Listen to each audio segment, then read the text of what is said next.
All right, soulmates, you might need to look for a new movie theater to watch your favorite flicks. That's right, as Regal Cinemas has announced it is closing 39 more movie theaters. The decision comes 4 months after its parent company, Cineworld, filed for Chapter 11 bankruptcy after the pandemic. The company is working with that company, or parent company, to keep the remaining 500 theaters open. Regal Cinemas is the second largest theater chain in the U.S., right behind AMC Theaters. All right, soulmates, guess who's coming to the new season of the reimagined Fresh Prince of Bel-Air, titled Bel-Air?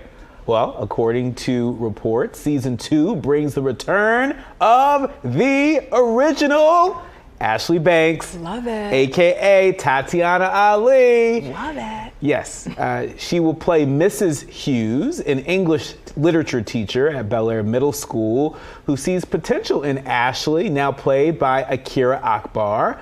Ali is just the latest original cast member to make an appearance on the new hit show. The Fresh Prince of Bel-Air aired between 1990 and 1996. Bel-Air returns to Peacock on February 23rd, and we love to see amazing Tatiana Ali be a part of this. I mean, you know, what I love about this so much is they took their time and they waited to do this sort of reboot, and you know, it picks up where they left off, but it also feels like fresh and new and different. And so it's always a ringing endorsement when the original cast members show up to participate. Well, it is a beautifully reimagined storyline.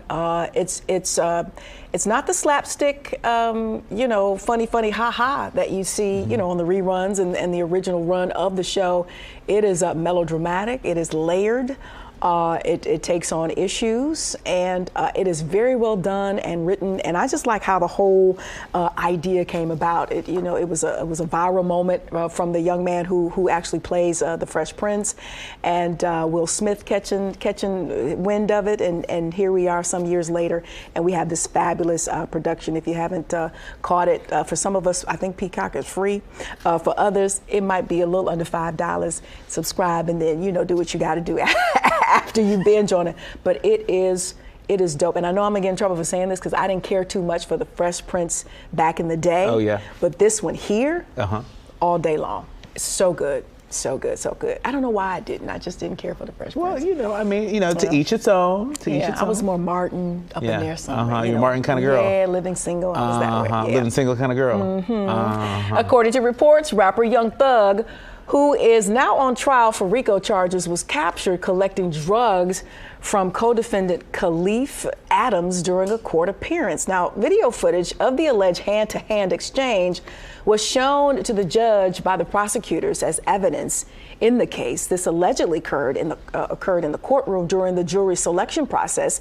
Adams can be seen walking up to a seated Young Thug and handing him, here you see it here, and handed him a Percocet as they shake hands in the footage. Now, the rapper is then approached by a deputy who takes the drug he supplied to authorities. Keith Adams, one of Young Thug's attorneys, says that he had nothing to do with the alleged trade and that the rapper was unaware of what was being given to him.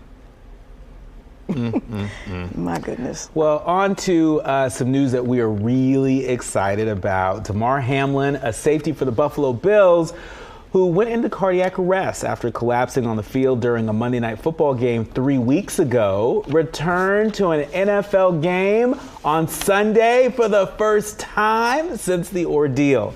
The Bills shared a video on social media with the caption, "Welcome home," with two red and blue heart emojis showing Hamlin entering the locker room for the team's AFC divisional round game against the Cincinnati Bengals while wearing sunglasses and a ski mask. Hamlin was seen numerous times throughout Sunday's game, showing his support from a skybox. You can see him right there on your screen. We love to see it. Since leaving the hospital, Bills head coach Sean McDermott said Hamlin has been, quote, dipping his toe back in here and getting on the road to getting back to himself by visiting his teammates. We love to see it. Oh my goodness. I what a walking miracle. He is. And let's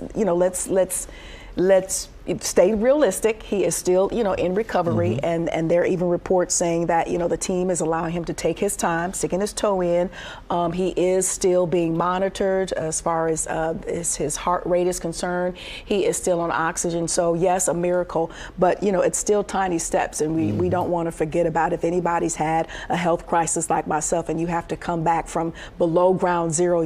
That it's a slow process, and you still need to be supported. You still need the prayers, and so we'll continue to keep him in our thoughts. Unfortunately, his appearance at the game wasn't enough for the Bills to pull it out. Matter of fact, the Bengals had their way with the Bills. I think it was Saturday. I don't know where the Bills sort of kind of didn't show up, in my opinion. I love football, and I was just like, come on, because they were the emotional favorite, even though I think the Bengals were playing a little bit better football at this point than the Bills. But you just wanted to see the Bills move on and maybe a Super Bowl, because that city has needed it so much. But it really was good to see him and his family. Yeah. Cold, snowy game. A cold, snowy game, but what a walking miracle in the making. Right. I mean, goodness gracious. He's been brought back, and I just love how it's also pulled people together, how it's brought people together. And so we love to see it. Absolutely. All right. Tennis pro Naomi Osaka is the world's highest paid female athlete for the third year in a row. In 2020, Osaka earned $37.4 million after surpassing Serena Williams, who I thought was still the number one, by $1.4 million. She invested her fortune in various enterprises and secured more endorsement deals. Now, according to Forbes' most recent report on the highest paid female athletes, the 25-year-old made $1.1 million on the field and $50 million off the field in 2022. Forbes says her endorsement portfolio includes brands such as Workday, Tag, Hewler, Levi's, Louis Vuitton, and Nike. She is also a part owner of the North Carolina Courage, a team in the National Women's Soccer League. Osaka also debuted her first swimwear collection with Frankie's Bikinis in LA to empower and boost women's confidence. She's on fire. All right, soulmates, don't get in trouble. Netflix has always been that streaming service where people share their passwords with family and friends. Okay, family and friends, I hope you're listening. That, however, will soon change. The streaming service has confirmed it would begin restricting password sharing outside of households. Netflix announced its Q4 results and said that people who want to share their accounts will have to pay, and say this will affect 100 million users. Are you listening, users? Even though there isn't a set date yet, Netflix said that the new rules about sharing passwords will be in place by the end of March. Now, it's unclear how much Netflix password sharing option will cost, but it's available in some areas for as little as $3, making it cheaper than buying 2 accounts. What you gonna do, Courtney? What you gonna do? No comment. Can we move on?